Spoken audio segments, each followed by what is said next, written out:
Hello everyone, let's continue our topic functions. So कल हमने composition of functions के बारे में बात की थी। सो उसी से रिलेटेड एक सम है, ये 2016 में आया था एंड इम्पोर्टेंट सम है। सो हमें दिया है if f and ji from R to R be two functions defined as F x is equal to mod x plus x, g x equal to mod x minus x for all x belongs to R. Then find fog and gof. Also find fog of -3, gof of -2 and fog of 5. तो चलिए करते हैं। तो मैंने आपको already बताया है कि जब भी मॉड का क्वेश्चन आए हमने मॉड की डेफिनेशन हमेशा यूज करनी है। सो पहले एफ की बात करते हैं। F from R to R हमें F X equal to mod x plus X दिया है। अब मॉड एक्स की जगह हम एक्स लिख सकते हैं when x greater than equal to 0 है। मॉड एक्स की जगह माइनस एक्स लिख सकते हैं व्हेन एक्स लेस देन 0 है। ये डेफिनेशन अब तक तो आपको याद हो चुकी होगी, बहुत सम हमने कर लिए हैं। सिंपली मॉड एक्स की जगह एक्स लिखिए when x greater than equal to 0 है। मॉड एक्स की जगह माइनस एक्स लिखिए व्हेन एक्स लेस देन 0 है। एक्स प्लस एक्स आपका कितना हो गया 2x when x greater than equal to 0 and यहाँ माइनस एक्स प्लस एक्स 0 हो गया व्हेन एक्स लेस देन 0। तो ये हमने एफ एक्स निकालकर अपना रख लिया। Similarly, g from r to r was given as gx is equal to mod x minus x। फिर से mod x की जगह x when x greater than equal to 0, mod x की जगह minus x when x less than 0।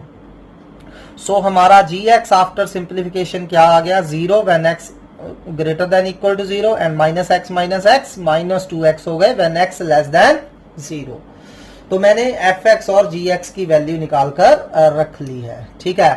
तो अब चलिए fog निकालते हैं। पहले फॉग क्या होता है एफ ऑफ जी एक्स, ये तो आपको बाय डेफिनेशन पता है। अब देखिए जी एक्स की वैल्यू यूज करिए। जी एक्स की जगह हम 0 लिख सकते हैं जब x greater than equal to 0 है। जी एक्स की जगह -2x लिख सकते हैं व्हेन एक्स लेस देन 0 है। सिंपली जी एक्स की वैल्यू उठाई और यहां डाल दी, ठीक है। कुछ नहीं करना है, जी एक्स की जगह 0 लिख दीजिए, साथ में कंडीशन लिख दीजिए when x greater than equal to 0 and x less than 0 है जब, तब जी एक्स की जगह -2x लिख दीजिए, ठीक।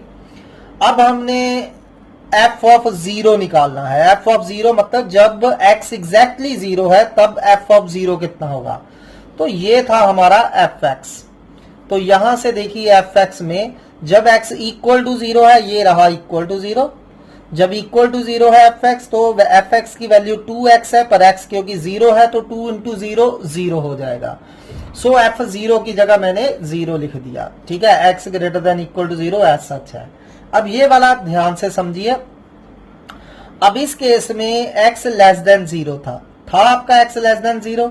अगर x लेस देन 0 है तो -2x क्या होगा। x नेगेटिव है तो -2 इंटू नेगेटिव पॉजिटिव हो जाएगा, ठीक है। x लेस देन 0 है तो -2x पॉजिटिव होगा। तो मैंने f ऑफ -2x निकालना है, लेकिन यहां -2x पॉजिटिव है। तो ये डेफिनेशन ध्यान से देखिए। जब f के अंदर कोई पॉजिटिव नंबर है तो उस पॉजिटिव नंबर को 2 से मल्टीप्लाई करना रहेगा। जैसे f ऑफ 2 निकालना था, 2 इंटू 2 होना था। f ऑफ 3 निकालना था, अगर x के अंदर पॉजिटिव है तो आंसर 2 इंटू 3 आना था। ऐसे ही -2x यहाँ पॉजिटिव है। क्यों पॉजिटिव है, क्योंकि यहाँ x लेस देन 0 है तो x नेगेटिव है तो -2 इंटू नेगेटिव पॉजिटिव हो जाएगा। तो f ऑफ -2x क्या होगा, जब -2x अगर पॉजिटिव है तो यहाँ x की जगह हमने -2x डालना है। इसको ख्याल में रखिए, ठीक है। बिकॉज x लेस देन 0 है तो -2x ग्रेटर देन 0 होगा।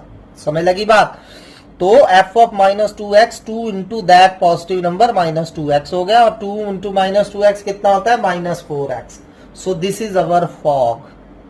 ध्यान से इसको समझिए, दोबारा इसको रिवाइंड करके दोबारा देखिए, अच्छे से इसको अंडरस्टैंड करिए। अब सिमिलरली गॉफ फाइंड करना है। गॉफ क्या होता है g of F x.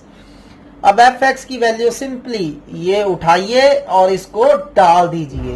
F x की जगह 2x लिख दीजिए when x greater than equal to 0 है और एफ एक्स की जगह 0 लिख दीजिए व्हेन x लेस देन 0 है। समझ लगी बात। अब चलिए, अब g ऑफ 2x निकालना है। यहां x greater than equal to 0 है तो 2x भी ग्रेटर देन इक्वल टू 0 ही होगा। तो यानी कि g के अंदर एक पॉजिटिव नंबर है। और देखिए डेफिनेशन gx की क्या बनी थी। अगर g के अंदर पॉजिटिव नंबर है तो gx ने 0 होना था। तो यहां g ऑफ 2x भी क्या होगा, 0 होगा। और g ऑफ 0 मतलब जब पूरा पूरा x 0 है, और जब इक्वल टू 0 है, ये देखिए gx में जब इक्वल टू 0 है तब भी gx क्या है, 0। तो g ऑफ 0 भी क्या होगा, 0। तो चाहे जो मर्जी केस हो, गॉफ ऑफ x क्या हो जाएगा, 0 ही रहेगा। ठीक है, सो ये हमने फॉग एंड गॉफ फाइंड करे हैं, इनको ध्यान से समझिए। अब नेक्स्ट हमें था फॉग ऑफ 5 निकालना है। अब 5 क्या है, पॉजिटिव नंबर है। तो फॉग में देखिए, जब फॉग के अंदर एक पॉजिटिव नंबर होगा तो फॉग का आंसर क्या होगा, 0। सो फॉग ऑफ 5 क्या होगा, 0। फॉग ऑफ 4 क्या होगा, 0। फॉग ऑफ 9 क्या होगा, 0। फॉग ऑफ 100 क्या होगा, 0। अब आगे उन्होंने कहा फॉग ऑफ -3 निकालिए। अब फॉग के अंदर जब नेगेटिव नंबर लाना है, व्हेन x लेस देन 0 है, तो उस नेगेटिव नंबर को हमने -4 से मल्टीप्लाई करनी है फॉग में, यही आई थी ना डेफिनेशन। तो फॉग ऑफ -3 क्या हो जाएगा, ये नेगेटिव नंबर -3 है, इसे -4 से मल्टीप्लाई करना रहेगा। सो -4 इंटू -3 कितने हो गए, 12। अब गॉफ ऑफ -2 निकालने को बोला है। अब गॉफ चाहे जो मर्जी हो, पॉजिटिव हो नेगेटिव हो, 0 ही रहेगा।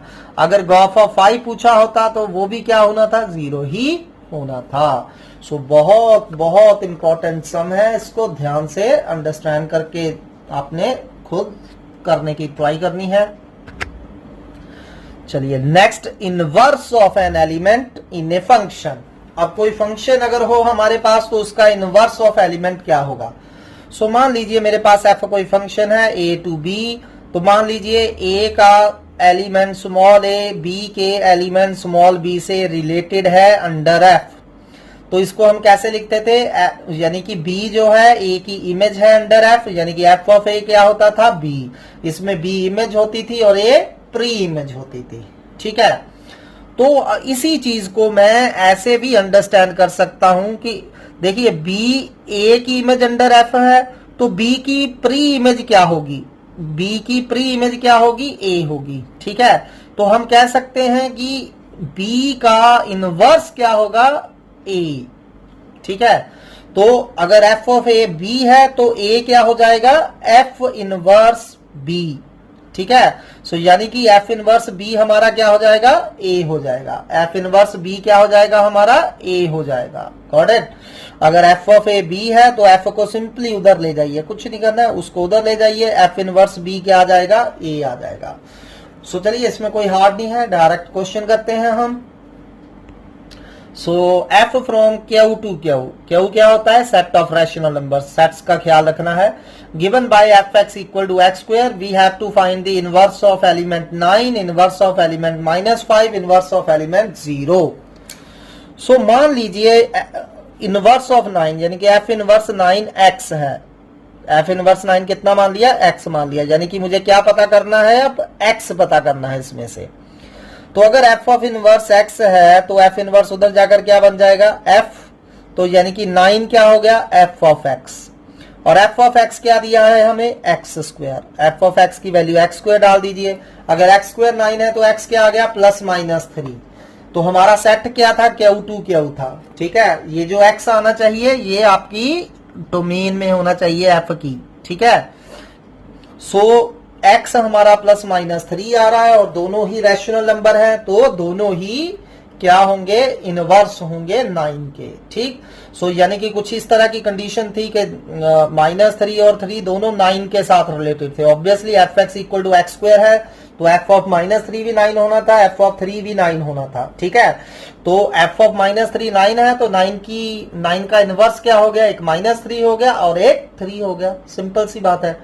सो f इनवर्स 9 -3 एंड 3 होगा। इसको करली ब्रैकेट में डालना है आपने, क्लोज ब्रैकेट या ओपन ब्रैकेट में नहीं डालना है। ठीक है, सो नेक्स्ट है f इनवर्स -5 निकालिए। अगेन मान लीजिए f इनवर्स -5 हमारा x है, तो यानी कि -5 क्या हो गया, f ऑफ x हो गया। -5 क्या हो गया हमारा, f ऑफ x। fx की वैल्यू डाल दीजिए, x स्क्वायर डाल दी, सो x स्क्वायर -5 हो गया। पर हमें पता है कि x स्क्वायर कभी भी -5 नहीं हो सकता किसी भी रैशनल नंबर के लिए। तो यानी कि -5 किसी से भी एसोसिएट नहीं होगा। सो -5 का इनवर्स क्या होगा, 5। ऑब्वियसली कोई ऐसा नंबर है ही नहीं जिसका स्क्वायर -5 हो सके। तो एफ इनवर्स -5 क्या हो जाएगा 5।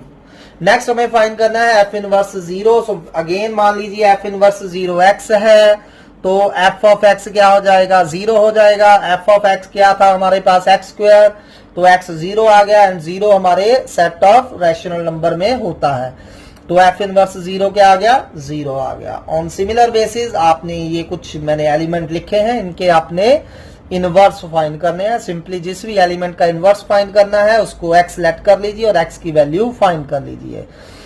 सेट का ध्यान रखना है, यहाँ रियल नंबर्स है और यहाँ एफ सी फ्रॉम सी है। सी क्या होता है सेट ऑफ कॉम्प्लेक्स नंबर्स, तो मतलब आपका आंसर कॉम्प्लेक्स नंबर भी हो सकता है, यानी कि रूट में नेगेटिव आ सकता है यहाँ, तो उसको केयरफुली सॉल्व करिए। मैंने आंसर लिखे हुए हैं तो इनको ट्राई करिए।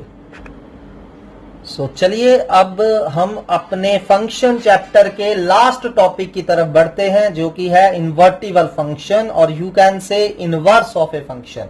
किसी फंक्शन का हम इनवर्स फाइंड करना सीखेंगे, और जनरली देखा गया है कि 6 मार्क्स का सम इस टॉपिक में से आता है अगर आए, ठीक है, या फिर 4 मार्क्स का भी आ सकता है। जनरली 6 मार्क्स का क्वेश्चन आता है where you have to find the inverse of a function. So पहले हम समझते हैं कि इनवर्स ऑफ ए फंक्शन होता क्या है। सो पहले इसकी डेफिनेशन, कई बार 1 मार्क्स की आपको डेफिनेशन भी आ सकती है। सो आप फंक्शन, इसकी डेफिनेशन मैं 2 वे से आपको अंडरस्टैंड करवाऊंगा, दोनों में से कोई भी डेफिनेशन आप यूज कर सकते हैं। A function F from X to Y is said to be invertible. कोई भी फंक्शन जो है वो इन्वर्टिबल कब होगा, is said to be invertible if there exist a function, another function g from y to x, ठीक है। अगर f x टू y है तो उसका इनवर्स जो g होगा वो y टू x होगा, such that gof is equal to identity element of set x and fog equal to identity element of set y। वैसे भी इनवर्स एलिमेंट जो है, पहले हमें बाइनरी ऑपरेशन होते थे, वहां अच्छे से हम समझते थे कि इनवर्स ऑफ एलिमेंट क्या होता है। तो इनवर्स ऑफ मैट्रिक्स में भी मैंने बताया था इनवर्स का मतलब क्या होता है, कि कोई भी मैट्रिक्स है, अनदर मैट्रिक्स उसका इनवर्स होगी, जब उन दोनों को ऑपरेट करके क्या आएगा आइडेंटिटी मैट्रिक्स आएगी। सेम अगर f कोई हमारे पास फंक्शन है तो अनदर फंक्शन g उसका इनवर्स होगा। अगर उन दोनों को ऑपरेट करके, कंपोजिशन करके आंसर क्या आएगा आइडेंटिटी फंक्शन आएगा, ठीक है। चाहे गॉफ निकालिए चाहे फॉग निकालिए, ठीक। And generally inverse is denoted as f inverse. Generally inverse is denoted as f inverse, ठीक है। सो मतलब क्या हुआ, अगर f कोई x टू y फंक्शन है तो उसका इनवर्स पहली बात y टू x होगा, and f of f inverse identity function होगा, ठीक है। सो चाहे f ऑफ इनवर्स f निकालिए चाहे f इनवर्स ऑफ f निकालिए, दोनों क्या होंगे आइडेंटिटी फंक्शन होंगे, ठीक। और you can say f of f inverse x क्या हो जाएगा x के इक्वल हो जाएगा, ठीक है। दोनों साइड हम x से ऑपरेट कर दें और f इनवर्स ऑफ fx द्वारा क्या हो जाएगा, ये भी x हो जाएगा। सो ये डेफिनेशन आपने याद रखनी है, ठीक है। और यू कैन से कि मान लीजिए f from a to b, ठीक है, कोई भी फंक्शन है बी ए फंक्शन, देन ये वाली डेफिनेशन आपने अच्छे से याद करनी है, क्योंकि मैंने यही यूज करनी है ज्यादातर। Then f inverse from b to a is said to be inverse, is said to be an inverse of f if for any y belongs to b, f inverse y equal to x implies f of x equal to y। तो ये definition भी आपने याद रखनी है। अगर f a to b कोई function है तो another function f inverse b to a को हम उसका इनवर्स कब कहेंगे, अगर मैं b सेट में से कोई भी y लूं तो f ऑफ इनवर्स y अगर x है तो f ऑफ x क्या होगा y होगा। तो मैंने अभी वैसे इनवर्स ऑफ एलिमेंट करा है, उसमें भी मैंने यूज करा था, अगर f ऑफ x y दिया होता था तो मैं f को उधर ले जाता था, एफ इनवर्स वाई एक्स हो जाता था। Same stands for the function. अगर एफ ऑफ एक्स वाई है तो दोनों तरफ से होगा जे एफ इनवर्स वाई एक्स होगा, या फिर उल्टा अगर F inverse Y equal to X है तो आप उसको F of X equal to Y भी लिख सकते हैं। तो ये आपने याद रखना है, ठीक है। नेक्स्ट आपने ये नोट याद रखना है, note F is invertible, F is invertible if and only if it is bijective. तो कोई भी फंक्शन इन्वर्टिबल कब होगा? अगर वो बाइजेक्टिव होगा, ठीक है। बाइजेक्टिव मतलब ये 1 1 भी होना चाहिए, ऑन टू भी होना चाहिए, तो ही उसका इनवर्स एग्जिस्ट करेगा। सो मान लीजिए कोई एक कंडीशन इनमें से सेटिस्फाई नहीं होती है, ठीक है। सो मान लीजिए मैं एक ऐसा फंक्शन लेता हूं जो 1 1 नहीं है, ऑन टू है। मान लीजिए ये ए सेट है, ये बी सेट है, तो ये मैंने एलिमेंट्स ले लिए, ठीक है। तो ये मैंने एक फंक्शन ले लिया। अब ये क्या है? मैनी वन फंक्शन है, ठीक है। तो अगर ये एफ है तो क्या इसका इनवर्स एग्जिस्ट करेगा? एफ इनवर्स एग्जिस्ट करेगा क्या? बी टू ए फंक्शन हम बना सकते हैं? नहीं। क्यों? क्योंकि बी टू ए जे फंक्शन नहीं रहेगा, क्योंकि फंक्शन बनाने के लिए मैंने क्या 2 कंडीशन बताई थी कि अगर ए टू बी है तो ए का हर एलिमेंट किसी ना किसी के साथ एसोसिएट होना चाहिए और सिर्फ एक के साथ एसोसिएट होना चाहिए। अगर ये मैनी वन फंक्शन है तो मैं क्या देख रहा हूं कि ये जो बी सेट है, बी से ए हमारा फंक्शन ड्राइव नहीं हो सकता, क्योंकि ये वाला एलिमेंट जो है एक से ज्यादा से एसोसिएटेड हो गया। तो मीनिंग इसका 1 1 होना बहुत जरूरी है। ये मैनी वन ऑन टू की थी, ठीक है। सो चलिए अनदर एग्जांपल मैं बताता हूं आपको कि इसका बाइजेक्टिव होना क्यों जरूरी है। सो मान लीजिए अगेन मैंने एक मैनी वन लिया, ऑन टू लिया, ठीक है। सो ये many one onto function था। अगर हम ए टू बी देखें, ठीक है, तो क्या बी टू ए इसका इनवर्स एग्जिस्ट करेगा? नहीं करेगा। क्यों? क्योंकि अगेन दिस एलिमेंट की एक से ज्यादा इमेज है। तो नेक्स्ट एग्जांपल देखिए, मान लीजिए हमारे पास 2 सेट हैं ए और बी। अब फंक्शन हमारा 1 1 है लेकिन ऑन टू नहीं है, ठीक है। तो जैसे ये मैंने एक 1 1 फंक्शन ड्राइव करा ए टू बी, तो अब क्या बी टू ए इसका इनवर्स एग्जिस्ट करेगा? इस केस में अगेन बी टू ए इसका इनवर्स एग्जिस्ट नहीं करेगा, क्योंकि इस एलिमेंट की कोई भी इमेज एफ इनवर्स में नहीं बनेगी। तो दैट्स वाई किसी भी फंक्शन के इन्वर्टिबल होने के लिए उसका क्या होना जरूरी है? बाइजेक्टिव होना जरूरी है, 1 1 ऑन टू होना जरूरी है। तो अगर आपको क्वेश्चन आता है show that it is invertible, तो आपने क्या शो करना है कि ये बाइजेक्टिव है। बाइजेक्टिव मतलब ये 1 1 भी है एंड ऑन टू भी है, जो हम कर चुके हैं ऑलरेडी, ठीक है। हालांकि इसको हम प्रूव भी कर सकते हैं कि अगर एफ इन्वर्टिबल है तो इट इज बाइजेक्टिव होना चाहिए। तो इसका प्रूफ मैं आपके लिए छोड़ रहा हूं, वैसे आप खुद ट्राई करेंगे तो अच्छी बात है। तो चलिए नेक्स्ट करते हैं। नेक्स्ट रिजल्ट है कि अगर if F from X to Y is 1 1 onto, then its inverse F inverse from Y to X is also 1 1 onto. अगर F X to Y 1 1 onto है तो इसका inverse भी 1 1 on to होगा ही होगा, ठीक है। हालांकि इसको हम डायग्रामेटिकली तो इजीली देख सकते हैं, लेकिन आपको ये प्रूव करना भी आना चाहिए, जो आप खुद ट्राई करेंगे। अगर ना हुआ तो मुझे बताइए, मैं आपको बता दूंगा कैसे करना है, ठीक है।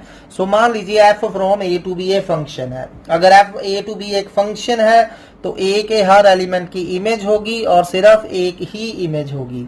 तो जैसा कि मैंने अभी बताया कि अगर एफ का इनवर्स एग्जिस्ट करेगा तो क्या होना चाहिए? ये फंक्शन 1 1 भी होना चाहिए एंड ऑन टू भी होना चाहिए, अदरवाइज इसका इनवर्स एग्जिस्ट नहीं करेगा, ठीक है।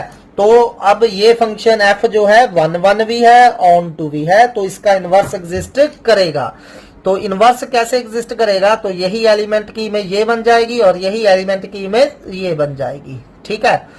तो अब आप देखिए बी टू ए एक फंक्शन तो हो गया, तो क्या फिर से ये 1 1 एंड ऑन टू बोथ है? एग्जैक्टली, ठीक है। अगर आप एफ इनवर्स बी टू ए देख रहे हैं, ठीक है, तो ये 1 से 1 एसोसिएट हो रहा है और ए सेट का हर एलिमेंट किसी ना किसी की इमेज है, तो ये ऑन टू भी है। तो अगर एफ 1 1 ऑन टू है तभी इसका इनवर्स एग्जिस्ट करेगा, और एफ इनवर्स जो होगा वो भी 1 1 एंड ऑन टू बोथ होगा। ठीक है, सो इसका प्रूफ आप थ्योरेटिकली करने की कोशिश जरूर करिए। हम नेक्स्ट सम की तरफ बढ़ते हैं। चलिए नेक्स्ट दो रिजल्ट्स ये भी आपने खुद ट्राई करने हैं प्रूव करने के लिए। So if F from X to Y is 1 1 onto then inverse of F is unique. So अगर कोई भी फंक्शन इन्वर्टिबल है तो इसका इनवर्स यूनिक होगा, मतलब there is only one inverse. ठीक है, अगला है कि F from X to Y and ji from Y to Z be two invertible functions. अगर दो इन्वर्टिबल फंक्शंस हैं तो उनकी कंपोजिशन जी ऑफ एफ भी इन्वर्टिबल होगी and gof inverse equal to क्या हो जाएगा, F inverse of G inverse. Similarly fog inverse क्या हो जाएगा, G inverse of F inverse. चलिए नेक्स्ट क्वेश्चन करते हैं। सो लेट ए हमें दिया था set of real number -3 and B दिया है set of real numbers -1 and F is function from A to B defined as F X equal to X -2 upon X -3। We have to show f is invertible and need to find the inverse of that function. अब हमें क्योंकि show करना है कि ये invertible है तो that's mean we have to show f is bijective. Bijective का मतलब ये 1 1 भी होगा एंड ऑन टू भी होगा। सो चलिए पहले इंजेक्टिव पार्ट करते हैं। तो इंजेक्टिव पार्ट करने का वे आपको पता ही है, आपने क्या करना है, अपने ए सेट में से दो नंबर लेके चलने हैं x1 x2, मान लेना है fx1 इक्वल टू fx2 है और शो करना है सिर्फ एंड सिर्फ x1 इक्वल टू x2 बचेगा। ठीक है, so let x1 x2 belongs to a such that fx1 equal to fx2 है। सो fx1 fx से ही निकलेगा। सो सिंपली x को x1 से रिप्लेस कर दीजिए, x1 -2 अपॉन x1 -3 आ गया इक्वल टू fx2 क्या आ जाएगा, x2 -2 अपॉन x2 -3। fx की वैल्यू fx1 की वैल्यू डाली, fx2 की वैल्यू डाली। अब क्रॉस मल्टीप्लाई कर दीजिए, पहले x2 से x1 x2 -2x2 फिर -3 से करिए -3x1 + 6। सिमिलरली इसको इससे क्रॉस मल्टीप्लाई करिए, पहले x1 से करिए x2 x1 -2x1 then -3x2 + 6। अब x1 x2 से x1 x2 कट रहा है, 6 से 6 कट रहा है। अब x वाली एक साइड पे ले जाइए, ये -2x1 है उधर जाके पॉजिटिव हो जाएगा, -3x1 + 2x1 -x1। x2 वाली एक साइड पे ले जाइए, -3x2 और ये इधर आके प्लस का आ जाएगा +2x2, कितना हो गया -x2। माइनस से माइनस कट रहा है, सो हमें क्या बचा, x1 इक्वल टू x2। तो that's mean f is 1 1। So चलिए अब सब्जेक्टिव पार्ट करते हैं। सब्जेक्टिविटी के लिए जैसा कि मैंने बताया था आपने अपने बी सेट में से एक y लेके चलना है। तो हमारा बी सेट क्या था, set of all real number except 1। अब y लेना है बी सेट से, तो एक बात तो श्योर है कि आपका y 1 नहीं हो सकता, इसको माइंड में रखिए, y आपका 1 नहीं हो सकता क्योंकि बी सेट में 1 है ही नहीं। So let y belongs to B such that, और इस तरह मान लेना है y is equal to fx है। अब करना क्या होता था, अब y is equal to fx को सॉल्व करके x निकालना है और शो करना है ये x हमारे ए सेट में है। और दूसरी बात क्या शो करनी होती थी कि f ऑफ x द्वारा y आएगा। सो चलिए y is equal to fx हमें दिया है x -2 upon x -3। Cross multiply कर दीजिए, xy -3y equal to x -2। क्योंकि मैंने x निकालना है तो जिसमें भी x नजर आ रहा है उसको लेफ्ट हैंड साइड पे, बाकी सारी राइट हैंड साइड पे ट्रांसपोज कर दीजिए। तो ये xy यही रहा, x इधर आके माइनस का हो गया, ये -3y उधर जाके पॉजिटिव हो गए, -2 एज सच रहा। ठीक है, सो xy माइनस x कितना आ गया, 3y -2। अब इन दोनों में से आप देख सकते हैं x कॉमन है, अंदर क्या बच जाएगा, y -1। वो y -1 नेक्स्ट स्टेप में नीचे ले गए। सो x कितना आ गया, 3y -2 अपॉन y -1। अब मैंने क्या शो करना है, ये x जो आया हमारा ये रियल ए सेट में है। अब ए सेट क्या था, r -3, यानी कि मुझे क्या शो करना पड़ेगा, ये जो x आया है, पहली बात ये एक रियल नंबर है, दूसरी बात ये 3 नहीं हो सकता। तब प्रूव होगा कि आपका जो x आया है वो ए सेट में है। क्या क्या होना चाहिए, वो रियल नंबर होना चाहिए और 3 नहीं होना चाहिए। ठीक है, सो आया क्या था हमारा x, दोबारा देखते हैं, x आया था हमारा 3y -2 अपॉन y -1। सो अब ये क्या ये रियल नंबर होगा, बिल्कुल होगा। इसने रियल नंबर कब नहीं होना था, अगर इसके डिनोमिनेटर में 0 बन जाता। यानी कि अगर y माइनस 1 0 होता या y 1 होता, पर जैसा कि मैंने आपको बताया y मैंने कहां से लिया था, b सेट में से, तो y b सेट में लिया था, b सेट में तो 1 है ही नहीं, क्योंकि y 1 नहीं हो सकता, तो ये x जो आया है ये रियल नंबर होगा। अगर y 1 हो सकता होता तो इसने रियल नंबर नहीं रहना था। ठीक है, सो एक पार्ट मेरा प्रूव हो गया कि x रियल नंबर है। ठीक, लेकिन अभी भी मेरा ए सेट कंप्लीट नहीं बना है। अभी मैंने सिर्फ इतना शो करा है कि x रियल नंबर है। दूसरी बात मुझे क्या शो करनी पड़ी थी कि ये x 3 नहीं हो सकता। आप उल्टा मान लीजिए कन्वर्सली के x 3 हो सकता है। जस्ट इमेजिन कि x 3 हो सकता है, तो x की वैल्यू डालिए 3y minus 2 upon y minus 1, 3 आ गया। क्रॉस मल्टीप्लाई कर दीजिए, 3y minus 2 equal to 3y minus 3, 3y से 3y कट रहा है, क्या बच गया, माइनस 2 इक्वल टू माइनस 3। क्या माइनस 2 माइनस 3 के इक्वल होता है, नहीं, नॉट पॉसिबल। मतलब जो हमने लेफ्ट करा था वो रॉन्ग लेफ्ट करा था। सो x 3 नहीं हो सकता। सो x रियल नंबर भी है, x 3 भी नहीं हो सकता, तो इसका मतलब x belongs to r minus 3, that is A set. तो हमारा x ए सेट में आ गया।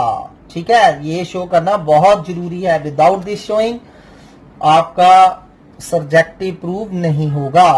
सो चलिए दूसरी चीज मैंने लेट करनी थी कि f ऑफ x द्वारा y बनना चाहिए। सो f ऑफ x निकालते हैं। x हमने निकाला ही हुआ है, 3y minus 2 upon y minus 1। So f of x से ही f ऑफ दिस निकालेंगे। हर x की जगह 3y minus 2 upon y minus 1 replace कर दीजिए। सो x की जगह 3y minus 2 upon y minus 1, minus 2 ऐसे ही अपॉन, फिर नीचे x की जगह 3y minus 2 upon y minus 1 लिख दिया हमने। ठीक है, तो अब इसको एलसीएम ले लीजिए, y माइनस 1 एलसीएम है, आपस में कट जाएगा। सो 3y minus 2 minus 2y and minus minus plus 2 हो गया। Similarly 3y minus 2 minus 3y plus 3 हो गया। सो देखिए 2 से 2 कट रहा है, 3y से 3y कट रहा है, 3y माइनस 2y y हो गया एंड माइनस 2 प्लस 3 1 हो गया, y आ गया। So that's mean f is onto. अब f1 1 भी है, ऑन टू भी है, इसका मतलब f is bijective and hence f is invertible. यहां तक तो कोई दिक्कत नहीं होनी चाहिए, हम ऑलरेडी काफी क्वेश्चन कर चुके हैं इस पे। अब नेक्स्ट पार्ट बहुत बस एक स्टेप है, इनवर्स निकालना है। अब इनवर्स कहां से निकालना है, x से ही। अब x क्या आया था मेरा, 3y minus 2 upon y minus 1 आया था। ठीक है, अब देखिए आपको पता ही है कि f of x y inverse की डेफिनेशन क्या है। अगर f ऑफ x y है तो x क्या हो जाएगा, f इनवर्स y हो जाएगा। ठीक है, तो x की जगह हम क्या लिख सकते हैं, f इनवर्स y। सो f इनवर्स y क्या आ गया, 3y minus 2 upon y minus 1। तो दिस इज योर इनवर्स। चाहे तो आप यहां भी आंसर छोड़ सकते हैं, लेकिन इन जनरल हमने देखा है कि सारे फंक्शन x में होते हैं, तो f इनवर्स x लिखना है आपने। तो क्या करिए, हर y की जगह x लिखते जाइए। सो f इनवर्स x क्या हो जाएगा, 3x minus 2 upon x minus 1। So simply जो x आया है वो लिख लीजिए, x की जगह f इनवर्स y लिखिए, बस वो इनवर्स आ गया। तो इन जनरल x में लिखने के लिए हर y को x से रिप्लेस कर दीजिए। सो f इनवर्स x आ जाएगा 3x minus 2 upon x minus 1।